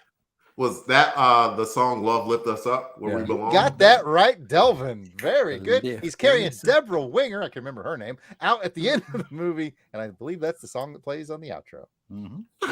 Nice. I'm so happy I remember that. We will move on to the top 3 songs according to Billboard at the time. And we'll start with Jason. Well, Delvin, I'm going to need your help here so we can do the tour. Ebony and Ivory Live live together in perfect harmony. harmony. Yes. Side by side on my piano. Piano. Oh, Lord, why don't we? She said she was my forever lover. That's it's a different.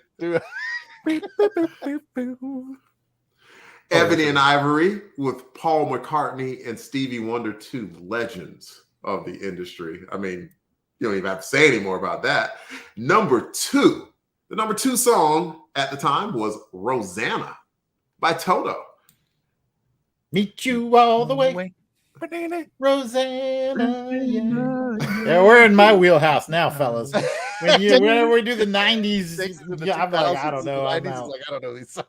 Look, I mean, these songs are, I mean, of course, they're classics by definition now. They're 40 years old, but yes, I mean, come on. Ebony and Ivory, Rosanna, yes. Come on. Easy money.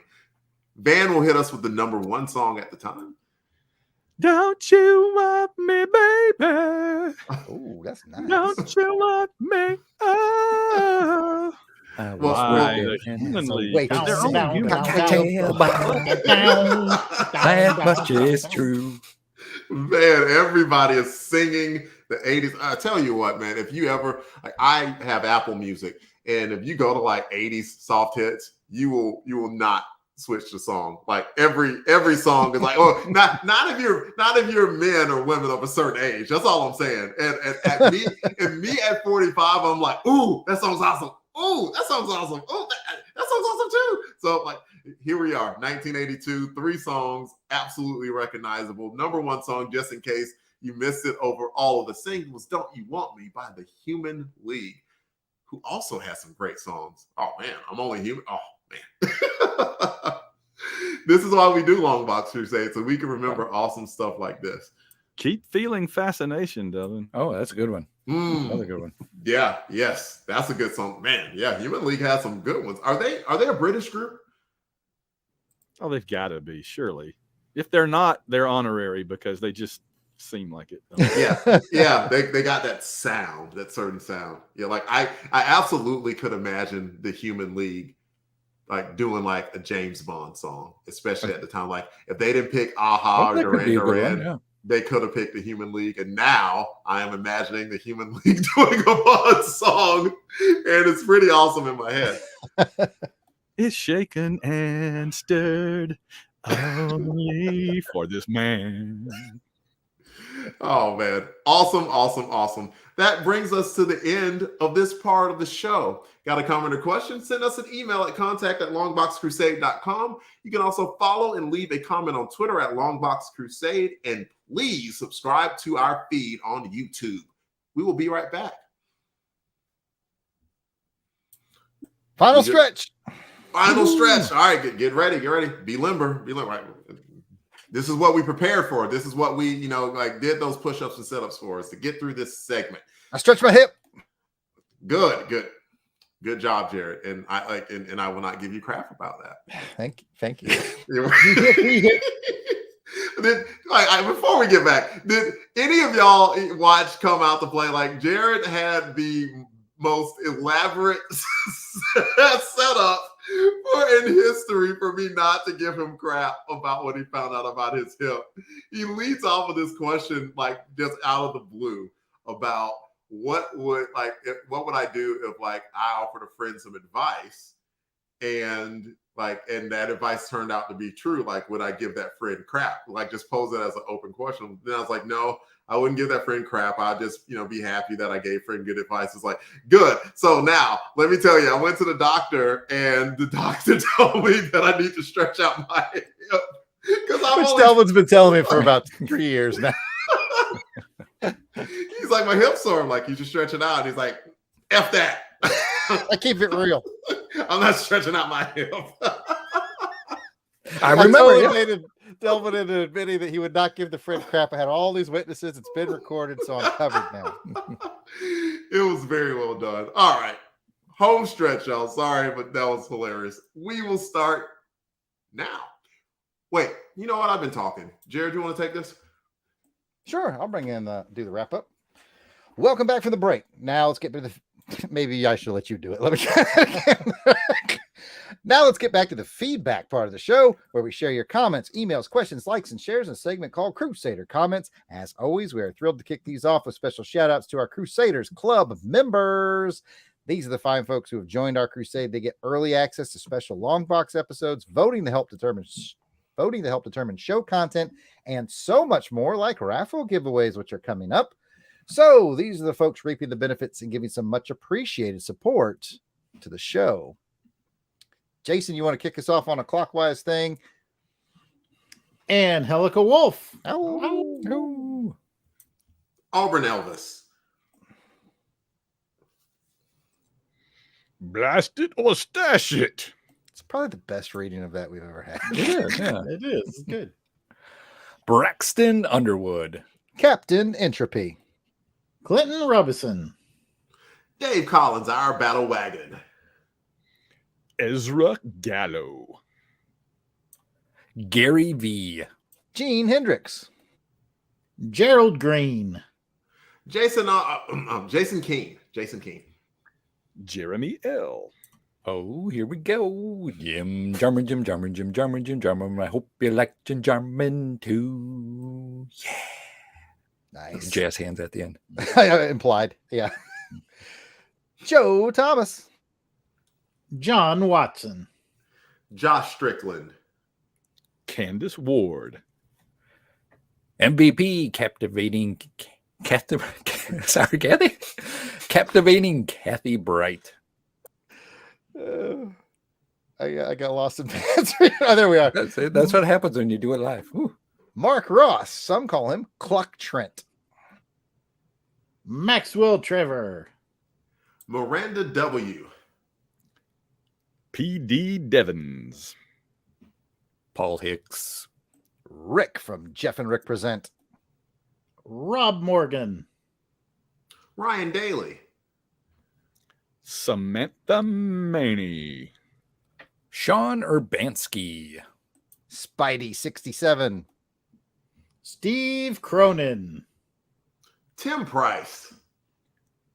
Tony Pennington. And Toronto Cop. If we miss anyone on our list, we apologize. Keep in mind, we record these episodes well in advance of release, so if you're a recent edition, we'll be adding you soon. But if we miss something, you can send an email to contact@longboxcrusade.com and we'll get it straightened out. As a reminder, you can become a Crusaders Club member by heading to patreon.com and searching for Longbox Crusade. For as little as $1 a month, you get access to the amazing world of Crusaders Club. Come and check it out. And if you don't have that extra scratch laying around, but you want to help us out here at LBC headquarters, how about you to write a review on like Apple Podcasts or wherever you're listening to it? Give us some, 1,000 stars or however you listen to this, a review or a comment would be great, especially on our YouTube. We love to get the comments. We respond to them. They help bump up our YouTube footprint. And our ultimate goal is to take over the world. We will tell you stars. No, seriously, it's like we just want like 200 subscribers. Really, that's all. And if you can't do that, I think maybe a little cigar box full of chocolates and candy might help. Yeah, that Only would penny go a a long piece, way. man. Or at least they were in 1982. I don't know. You better shut that tape up. Sorry. All right, with that, let's get into our likes, shares, and retweets from episode 33, which was Battle Chasers #1. We were in April of 1998 back then. And I'll kick this one off with Aaron Head Moss. Big Easy at Big Easy 77. Clinton Robeson. Datu Toby. That's Yeah, you, too, Toby? Toby. Toby. Days of High Adventure podcast. Fan Film Fridays. Jane Hendricks. Glenn Peterman. James at J_McLaughlin83. Ken Solo. Paul. It's probably Brandt. Yeah. Paul Brandt. Rick Heineken. Ruth Sutherland. Sean Jackson. The Tomb of Reckoning. I think that's a tome. Oh, the tome? Okay. The Tome of Reckoning. You might find the Tome of Reckoning in the Tomb of And Reckoning. that's where I put it. Oh, Where else there did you put it? Tim Maurice Feldman Price. Should I get a beat? If you want one. Nah, no. Unpacking the Power of Power Pack.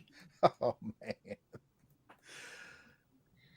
All right. Well, with that, we always encourage you to leave us a voicemail at 707-532-5269, 707-532-LBOX.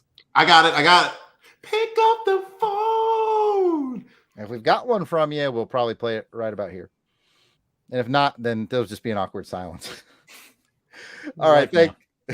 Thanks, everybody, for the likes, shares, follows, and comments. We appreciate your friendship and helping spread the word on this podcast.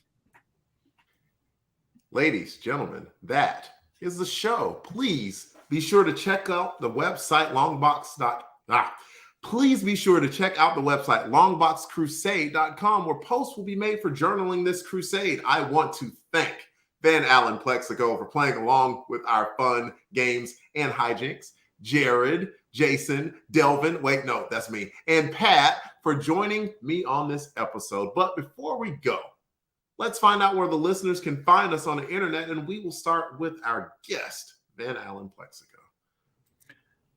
Pretty much the easiest place to find me is just go to www.plexico.net. Plexico. It's like Mexico, but with a PL. www.plexico.net. I recommend it, especially if you like Auburn football or Babylon 5 or all the Avengers, or he's got a whole myriad of things out there. So check out, you know what? He's a published author. Maybe, go to Amazon.com and type in Van Allen Plexico, see what comes up, and buy everything with his name on it. You recently had a new book released, didn't you, Van?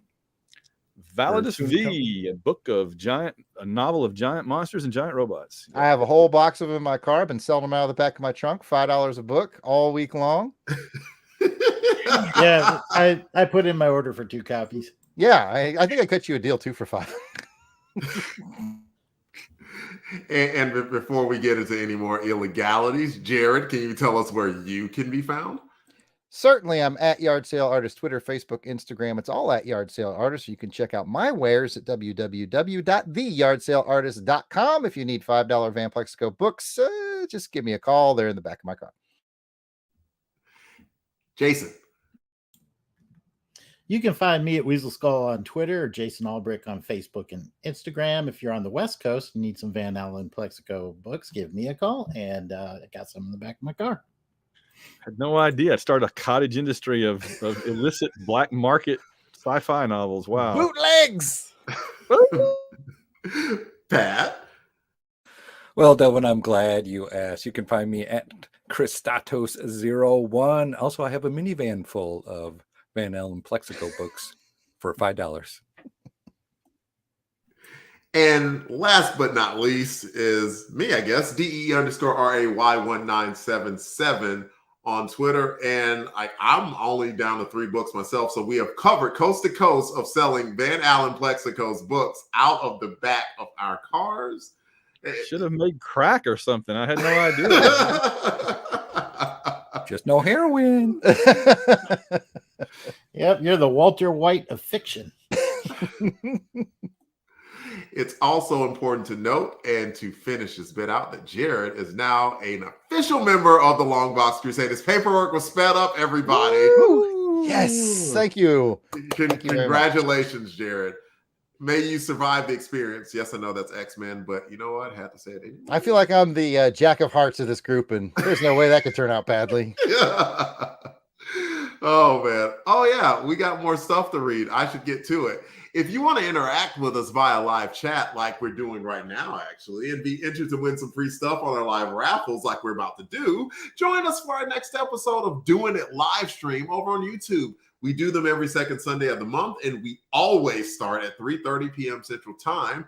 You can get signed up for that by looking up Longbox Crusade on YouTube. Please subscribe to our channel and click the bell so you get reminder notifications for when we go live. Thank you for listening, and we hope you have enjoyed this episode of the Longbox Crusade. Got comments or questions? Email us at contact@longboxcrusade.com or leave a comment on the Longbox Crusade Facebook, Instagram, or Twitter page at Longbox Crusade.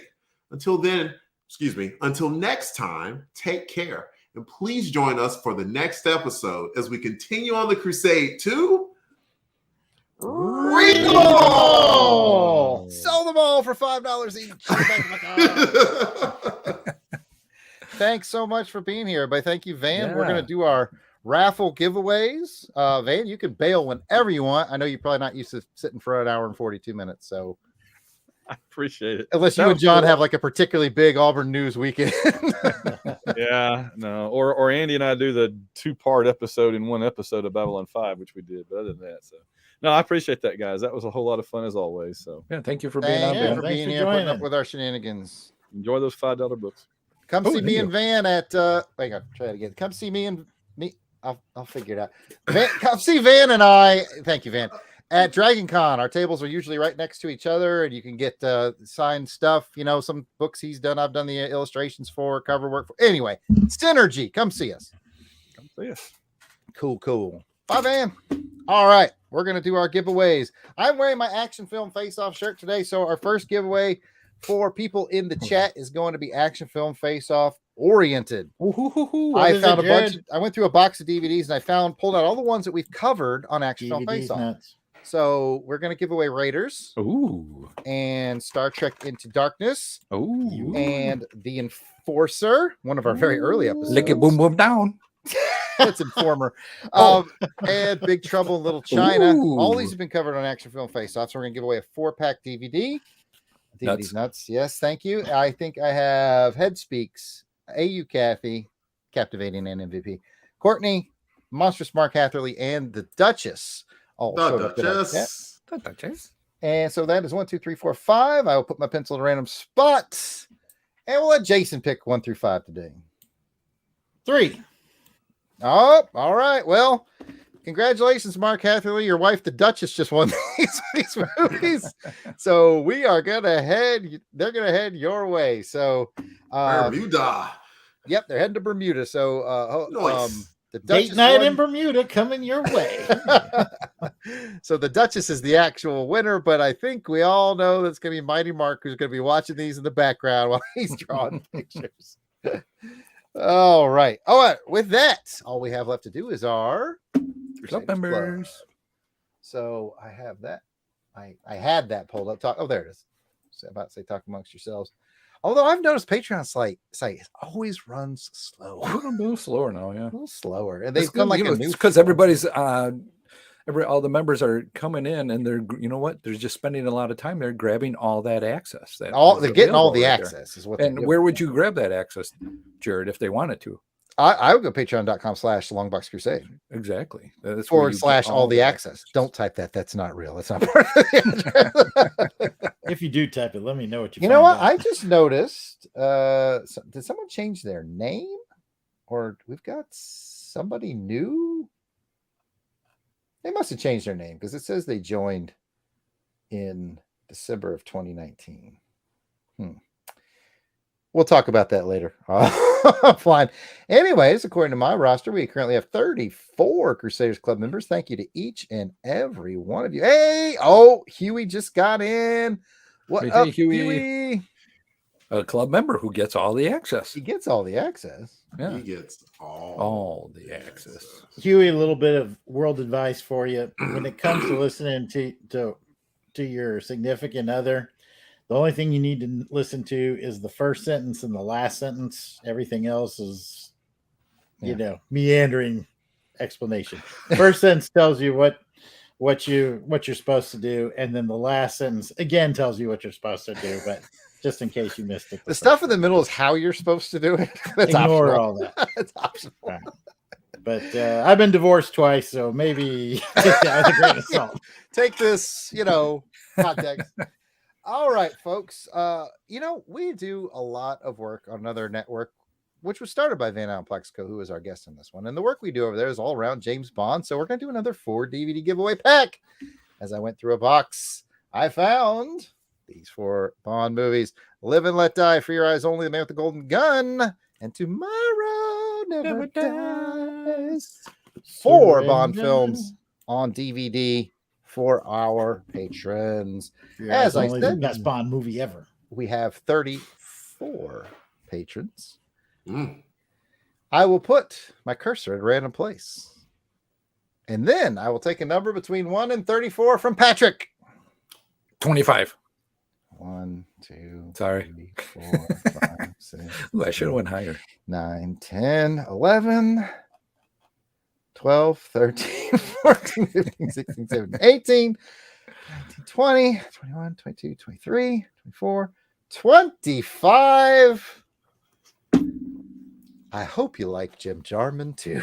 Oh, Jim Jarman. Oh, Jim Jarman. He's got to have no clue why 4 James Jarman would show up in his mailbox. He's one of Don't those put guys, anything in there. Just to have it show up. Just he's show one of up. those guys that supports us just because he loves me and Delvin, mostly Delvin. And I don't know that he necessarily listens a lot to our programming, but this will be a surprise for him. So I know, Courtney. I know I usually have you do the numbers. I just wanted to mix it up a little bit. I promise everybody, see my solemn promise. The next time we do this, Courtney will pull the numbers. I promise. Yep. I was mixing it up and I regret it, Courtney. And anything that you say on live stream, you have to be beholden to it. Yeah. All right. So we've got the Hatherley household getting the action pack. And we've got, hope you like Jim Jarman too, getting the James Bond 4-pack. And these are the benefits you get from being Crusaders Club members, folks. So Longbox Crusade, if you go to patreon.com/Longbox Crusade, just $1 a month. Just $1 a month. And it's really awesome with the content that we are bump doing. it up to 5 or 10, then you get the extra bonus. Pat's been sending out the extra annual bonus packages. People have been getting free t-shirts for the $5 level, free hoodies for the $10 level. Ooh, yes. We're hooking everybody free up. T-shirts. Whoop, whoop, whoop. That's right. We're whoop, whoop, whoop. We're spending the money on you. I have on a Flash t-shirt. I actually bought Delvin that Flash t-shirt, so I feel cool. good about it. Anyways, bye. See you, everybody. Thanks for everybody. coming. Thanks for coming. Thanks, everybody.